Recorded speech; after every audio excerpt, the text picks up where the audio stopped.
imbaraga zo kumugarurira ubuzima kubera imirimo. Yego. Hari n'abandi bagiye tuzi mu buzima busanzwe imirimo yabo yagiye yivugira, bo ntibazutse nka Dorcas, ariko n'uyu munsi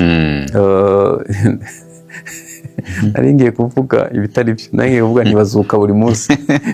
Ahubwo benshi nabo uretse nabo n'abavuga butumwa basanzwe n'abaririmbyi usanga baba batagera, ariko imbuto babibye, indirimbo cyangwa se ibyigisho, amapredikation babwirije, ugasanga byo biracyavuga, bo batagihari. Ubuzima babayeho buduha ubuzima buri munsi nubwo bo batagihari.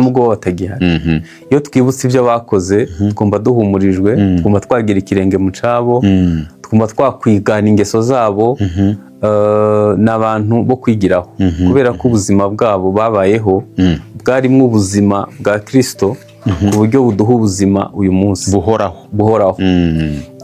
Iyi mbuto babibye, natangajwe bwa mbere ya muri Isirayeli, nababajwe cyane n'ubuzima bw'ubukene bukabije Yesu yavukiyemo, akabukuriramo, akaba ari nabwo akoreramo umurimo. Byarambabaje kugeza uyu munsi ntibirakwigwa mu mutwe, kubera ko uyu munsi dufite abantu bakenye, ariko sinzi niba hari umuntu ukenye ku kigero, kuri icyo kigero. Biragoye. Yavukiye mu kiraro, ntekereza ko abantu bavukiye mu kiraro ari bake. Mu muvure. Ituro batuye ku munsi wo kujya kumumurikira Imana ryari ituro ry'umukene wa nyuma muri Isirayeli, ituro ry'intungura n'inuma, nico gitambo cya nyuma giciriritse. Yahunze ari uruhinja, kandi abadukurikiye batumva ngo ni ahantu hato, ni ibirometero 1000 ukoresheje vore y'indege, n'urugendo hafi ukwezi. Hanyuma bagarutse ntibatura i Yerusalemu mu mujyi, batura i Nazareti mu buvumo mw'ibuye, n'iryo buye riracahari. Mu buzima buciriritse mu giturage cya nyuma cy'icyo gihe. Hanyuma agiye gutangira umurimo rero, awutangirira i Galilaya y'abapagani, mu gihugu gicuza umwijima. Abagiriki n'abaroma bari barafungiye ibikorwa by'iterambere byose abazerote, kubera ko bari abantu bigometse banze kuyoboka. Barabagwanyi, babafata nk'agace k'inyeshyamba. Hari ahantu rero hatameze neza, aho hantu bari bajya gutangirira umurimo. Mu by'ukuri bwari ubuzima buteye ubwoba, ariko icyo nashaka kuvuga, ubuzima yatanze, ubuzima yabayeho, kuri uyu munsi twese buduha ubuzima, hatitawe ikondisiyo byari birimo. Kubera icyo gihe yabibye imbuto nziza, none ubu amavi yose arapfukama, indimi zose zihamya ko Kristo ari Uwiteka. Hari abantu rero babiba imbuto mbi mu izina ryo gushaka kubaho, sibyo? Gasobanure neza. Umuntu ashaka kugera ku butunzi, ahemukiye abantu nk'ijana, arambuye, aranyaze, kandi ntazi nawe ko azapfa, ntazi ko umunsi umwe ubuzima bwe buzarangira. Ibyo akoreye abandi ubwo nawe bashobora kubimukorera. Ashobora gusarura aho yabibye. Noneho uko gushaka kubaho, ubayeho ubibye imbuto mbi cyangwa se uhemukiye abandi, ntutekereze ko bizagira uruhare mu kurangira k'ubuzima bwawe. Si wowe wenyine. Mu kiganiro cyatambutse twavuze ko byambukiranya ibisekuru n'ibinyejana. Abantu badukurikiye, twatangiye tuvuga kwita ku iherezo. Inkuru mbi nakubwira ni uko ubuzima buzarangira vuba cyangwa kera. Yego. Buriya abantu bashaje benshi basaza bicuza, sinzi niba warabibonye, avuga ngo banabo ibi ntimuzabikora. Kubera iki abantu benshi basaza bicuza? Nuko igihe bagomba kuba imbuto nziza ntibabikoze. Hanyuma bibutse ko bagomba kubikora, nta kintu bakibikoraho. Ahantu Bibiliya iravuga ngo wibuke umuremyi wawe iminsi myiza ikihari. Hari igihe uzajya uvuga ngo sinejejwe nabyo. Niba ari uko bizagenda rero, wowe udukurikiye ufite imyaka mike, wahinduye profit, ukiga kuba imbuto nziza, ugategura iherezo ryawe. Kuvugwa neza niko Bibiliya ivuga ngo biruta amavuta atamye y'igiciro cyinshi. Kubaho uyu munsi ushaka kuba udafite ibya mirenge. Yego. ariko byibuze kuvugwa neza biruta amavuta atanu. Haba muri gospel haba mu isi gasekira hari abantu bashaka kugera ku bintu ariko mu by'ukuri babivye imbuto mbi, batitaye inzira binyuramo, batitaye uko babigenza n'uburyo bari bukoreshe.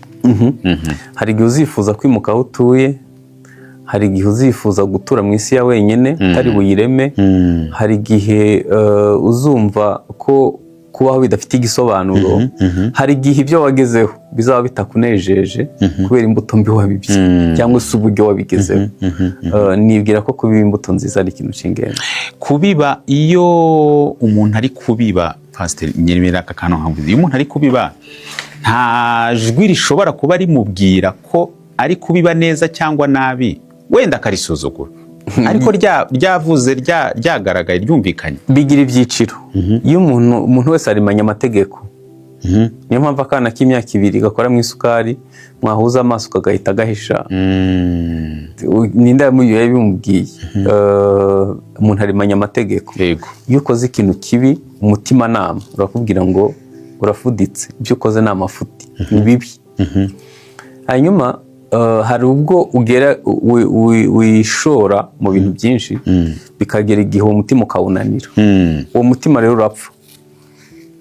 Uwo mutima urapfa, iyo upfuye uhinduka icihebe. Unezezwa gusa no gukora ikibi. Kandi nsubira inyuma ho gato, wibuke ko ibibi birakomeretsa. Wowe ubwawe amarangamutima arakomereka. Gukomereka rero, reka ntange urugero ku gikomere kimwe.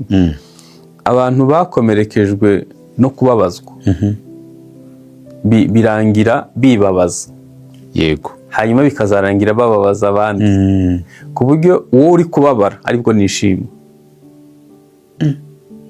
Hari abantu bameze batyo, cyangwa se umunezero we uva mu mibabaro y'abandi. Mbese kwa kuntu umuntu ataka ababara avuga wambabariye, bikaba ari wo munezero we, kubera ko umuntu bwose bwarapfuye. Uri ikindi kiremwa. Ubu ugenda mu isi y'abazima, Pastor. Ni cyane muri sosiyete turabafite benshi bameze batyo. Uwo muntu rero bigera igihe akaba atagifite umutima hano, kuko yarawunaniye igihe kinini, bigera igihe umutima urapfa. Rero nibwira ko hari abantu bameze batyo, ariko abadukurikiye bagifite umutima nawe, bagifite n'amahitamo mazima, bakwiye kwiga kubiba imbuto bategura iherezo, batareba muri ako kanya gusa. Kubera ko abona rimvuze bandi bo kwiyambura n'ubuzima ntacyo bibabwira. Aba yumva ari ibintu bisanzwe, ntacyo akiramira. Rero nibwira ko abakidukurikiye bafite umutima nama bakwiye kugerageza gutekereza ukuntu iherezo ryabo rizaba rimeze. Pastor, iyo turi gukora ibikorwa bitandukanye muri ubu buzima, tuba tubiba mu buryo bumwe cyangwa ubundi, twaba tubizi cyangwa tutabizi. Noneho rimwe na rimwe hari igihe mu byo turimo gukora, mu bikorwa turi gukora, twebwe twise muri iki kiganiro kubiba, ushobora kwisanga uri kubiba ibibi, ariko ntawe uba mu biteka. Hari igihe wisanga ubiba n'ibyiza, nubwo nta nuba mwiza iteka, ahubwo bari uruvangitirane. None wabibye bibi mu mezi 3, mu yandi 2 cyangwa ibyumweru wabibye byiza, urumva uruvangitirane bigenda bisimburana mu rugendo rw'ubuzima uri kujya imbere. Ku iherezo ni ibihe bimira ibindi. Isi ifite ukuntu ishira imbere ikibi kuruta iciza. Ntanga urugero.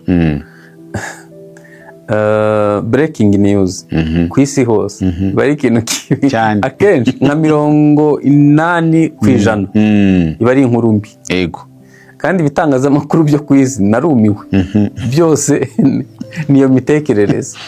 Umuhanda wubatswe ntibawutubwira, ikiraro cyatashwe ntibakitubwira, inzu yuzuye ntibayitubwira. Imbwa yari y'umuntu siyo nkuru. Abantu 100 bakijwe ntacyo bivuze. Pastor nibo kubaka urusengero, bajya kwishura urusengero, niyo nkuru. Isi ishira imbere kibi, izi no gutangaza ibibi byabaye. mu isi rero imeze ityo, ibibi wakoze nibyo bizagira agaciro ku iherezo kuruta ibyiza wakoze. ngo ni nkaho narimbajije ndetse iyo bigeze ku iherezo ni byose birahagerana, hari kimwe kamwe kigomba kuganza ikindi, muri ibyo byose hakurikizwa iki kugira ngo icyo nari mvuze ni ukuntu isi ijajinga ibintu, bazashingira ku bibi wakoze kuruta ibyiza wakoze. nta muntu ukora ibibi gusa, hari ubwo acishamo. Hanyuma reka rero uretse uko isi icira urubanza ibintu, noneho mvuge kuri wowe. Yesu yaravuze ngo iriba rimwe ntabwo ryavamo amazi meza n'andi mabi. Iyi nkuru turi kuvuga y'ibiba n'isarura harimo amahirwe, harimo amahirwe ko uyu munsi udukurikiye wahagarika gukora ibibi, ukihana uruhare rwawe mu bibi wakoze, hanyuma ugatangira kubibi byiza. Nagiye mfasha abantu bari mu zabukuru, bari no mu minsi ya nyuma yo gusoza ubuzima, hanyuma nkamubwiriza ubutumwa bwiza, akavuga ati nemeye kwakira Yesu. Hashira akanya k'imyoza, akavuga ati mbimenye nshaje, nta kintu nzabimaza. Byari byiza ariko nta wundi muntu bizagirira umumaro. Ni ikintu cyo gutekerezaho, ariko byibuze hari amahirwe amwe abasigaye. Yego, igisambo cyo ku musaraba cyaravuze ati turazira ibyo twakoze, twe turemera. Byibuze nugera mu ijuru uzanyibuke. Aramubwira ati humura, mu kanya turabana muri paradiso. Nubwo mu isi hataba umusaruro mwinshi, byibuze haranira kuzinjira basi mu bwami bw'Imana. Reka tugaruke ku babibyi ariko bakijijwe. Aho umuntu aba agejeje mu gusobanukirwa inzira y'agakiza, bigira uruhe ruhare mu mahitamo ye yo kubiba? Inzira y'agakiza nkibaje neza. Yego, nabyumvise. Birababaje. Uzi impamvu bibabaje? Ni uko twaje kuri Kristo tukamukuraho imbabazi gusa. Nari mvuze ngo imbabazi. Ntitwamenye ibindi byiza bimurimo bitugenewe. Yego, kandi ibyo ari byo dukuramo imbuto yo kubiba. Reka nguhe urugero. Yesu yavuze ngo muzamenye ukuri, kandi ukuri kuzabaha umudendezo. Yego, ushobora gutsindishirizwa ugakomeza kuba imbata yo kubiba imbuto mbi, kandi warasobanukiwe, warakijijwe. Kubera iki? Ijambo ry'Imana ntiryamuritse mu bice byose bigize ubuzima. Reka mbivuge mu magambo yoroshe kumva. Warakijijwe ariko ugira ubugugu, gutanga birakugora. Kandi ukijijwe? Yego. Bibaho, biraturana, bishobora guturana bikaba. Warakijijwe uratsindishirizwa. Yego. Ariko nubwo watsindishirijwe, ingeso zo kwimana warazigumanye. Cyangwa se abagukomerekeje wigeze guha bakaguhemukira, nabo nturabababarira. Birumvikana ko ushobora gushingira ubuzima rero kuri wa mutima ukomeretse, bikakunanira kubiba imbuto nziza, kandi warakijijwe. Kubera iki? Kuri Kristo ntabwo wagomba kumukuraho agakiza gusa, yagomba kuba umwami w'ubuzima bwawe, wagomba kwitoza kubabarira, wagomba kumenya imbuto z'indobanure nziza kuruta izindi, wagomba gushingira ubuzima bwawe ku gutegura iherezo, uvuga ati ibyo byose reka nkore imirimo izamperekeza. Kuko mu Byahishuwe 14:13 aravuga ngo hahirwa abantu bapfira mu mwami, imirimo igenda ibaherekeje. Rero gusobanukirwa, wabajije ikibazo gikomeye cyane. Gusobanukirwa, aho umuntu agejeje gusobanukirwa, niho umuntu ageza kubiba imbuto nziza. Nigeze guhura n'umunyamerika yari yaje muri iki gihugu kutwigisha, avuga ikintu gitangaje. Aravuga ati ngewe ntabwo ngitanga 1/10, ntanga 9 ku 10, kandi stile nkomeza kuba umukire. Bya bindi yagasigaranye nibyo atanga. Urumva uwo muntu anagejeje gusobanukirwa, mu gihe yewe no gutanga ituro wenda ari intambara kuri njye. Niyo 1/10 ahubwo usanga uri mideni Imana, uyihoramo ideni ry'ibyo utakoze. Uwo muntu ntihagejeje gusobanukirwa. Yesu yaravuze nari nshonje, nari ngwaye, nari mfunzwe. Uzi ko biriya bintu ushobora kubikorera umuntu umwe, ushobora no kubikorera igihugu. Yego. ushobora kugaburira umuntu ushonje, ariko ushobora no kujya muri minisiteri runaka ukavuga ati aya mafaranga njyewe simfite umwanya, yego, ndahuze, aya mafaranga muzamfashirize abantu runaka. Urumva ko birakura biterwa n'aho ugejeje gusobanukirwa. Iyi mishinga myinshi iri muri Afurika, yego, niyo abantu bataragera muri Afurika, kandi ndavuga imishinga ya gikristo. Yego, yego, avuga ati ibyo byose hari abantu hari abana b'imfubyi muri Afurika, Compassion ni y'Abanyamerika, World Vision, World Relief n'abandi. Avuga ati ibi bintu muzamfashirize bariya bantu. Jye simfite umwanya, simpari, cyangwa se sinzi n'ibyihutirwa kurusha ibindi. Ntituzamumenya, ntazabyubahirwa, ntituzamenya ntituzigera duhura nawe ntazigera amenya abo byafashije. Yego. Ariko mu bwami bw'Imana yarandikishije, we yabibye imbuto ye. Mu gihe twe uyigiye kugaburira umukene witwaza kamera. Oya, kamera kuyitwaza, yabona yitwaza abiteye ku kamera mukabisangira ukamera kugeza ubwo bitamira mu kanwa. Rero birababaje, dukwiye kwiga kubiba imbuto nziza, kubera ko iyo mbuto niyo izagena iherezo ryacu. Iyi mbuto iyo itangiye gutanga umusaruro, pasiteri, igeze iherezo ryayo ribaye ryiza, itanze umusaruro, ariko ntugihari, ntukiriho. Ariko ntibibuza ko abayungukiyemo cyangwa bayigiriyemo umugisha ya mbuto yawe nziza y'ibyo wakoze, nubwo utagihari baravuga bati uyu muntu Imana imuha umugisha. Ngize ikibazo n'umuntu ashobora kwibaza ko bari kugusabira umugisha kandi utagihari, uyu mugisha ujya he? Murakoze. Mu kiganiro cyabanje twavuze ukuntu imbuto ihinduka uruhererekane, yego, ku bisekuru n'ibinyejana ndetse n'ibinyagihumbi. Aho hantu ni ahantu abantu bakwiye gutekereza inshuro nyinshi. Umugisha rero nawo wambukiranya ibisekuru, ibinyejana n'ibinyagihumbi. Ni ukuvuga ko umugisha nakoreye abuzukuru n'abuzukuruza. Imana yabwiye Dawidi ngo ntuzabura wo kugusimbura ku ngoma, ahantu nzaguhaho gakondo, imubwira ko izamuha izina rihwanye n'iry'abakomeye bo mu isi. Abana be nibakora amakosa izaba ahantu uduhano tworoheje, kubera ko yibutse umukambwe Dawidi.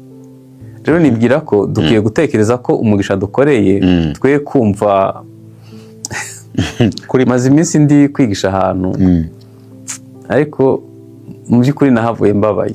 Ikintu cyambabaje ni iki: iyo umuntu avuze ngo Imana amuhaye umuceri wo kurya, urumva abantu biyamiriye, ukumva barafashijwe cyane kubera ibirayi byo kurya, umuceri, ibikomere by'inzara, pasiteri, sibyo?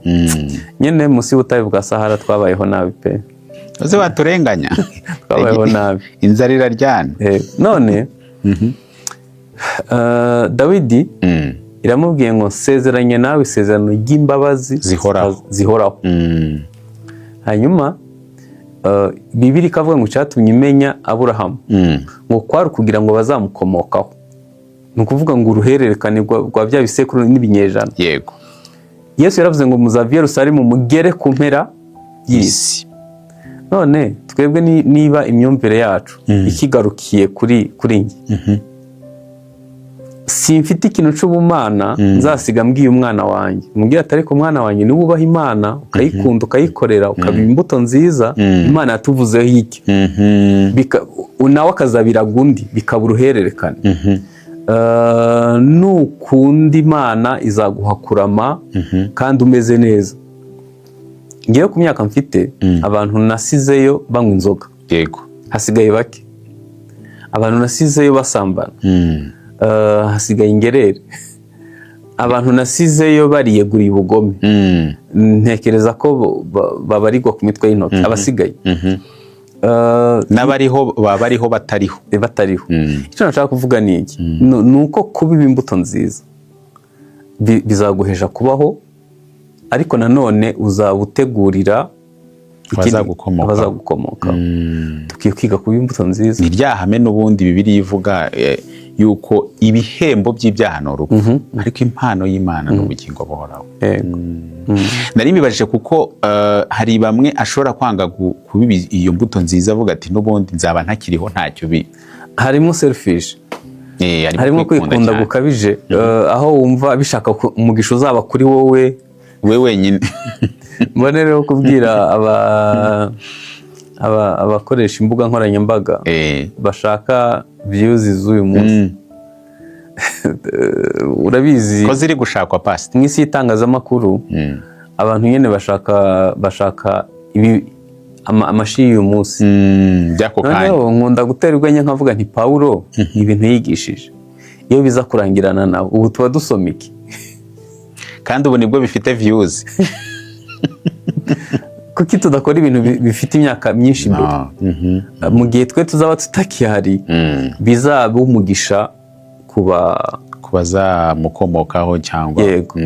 Nibwira ko dukwiye guhindura imyumvire, kubera ko bizagena iherezo ryawe, ariko n'ibihe bizakurikira. Yego. Nitwasubika? Yego. Kadusubikira ahangaha. Nari mbibaje ibingibi bijyanye n'aho umuntu agejeje asobanukirwa inzira y'agakiza, kugira ngo twumve ko niba hari aho bihuriye no kuba umuntu yahitamo neza cyangwa nabi, ariko ngira ngo bisobanuye neza. Hanyuma rero nubwo tuvuze ku gusobanukirwa inzira y'agakiza, wa wundi udakijijwe we noneho, wa wundi udakijijwe bigaruka ku itangiriro rimwe. Muri bya biganiro twavuze hano, twavuze ko turi kubwira ukijijwe n'udakijijwe kuko kubiba bose birabareba. Bigaruka ku itangiriro, ndavuga ku badakijijwe, bigaruka ku itangiriro ryo kwakira Kristo, kuko niwe nyiri imbuto. Yego. Imana niyo iduha imbuto nziza yo kubiba. Mu muntu kuva kuri Adamu, umuntu yaratsinzwe, muri Kristo niho hantu hari imbuto y'ukuri. Iyo usomye Abagalatiya 5:19 haravuga imirimo ya kamere, imbuto mbi zirenze 16. Yego. Iyo ugeze kuri 21 bavuga imbuto nziza zo kubiba, urukundo, ibyishimo, amahoro, kwihangana, kugwa neza, bakavuga ngo bene ibyo nta mategeko ari hano. Imbuto ziri imbere yanyu zombi.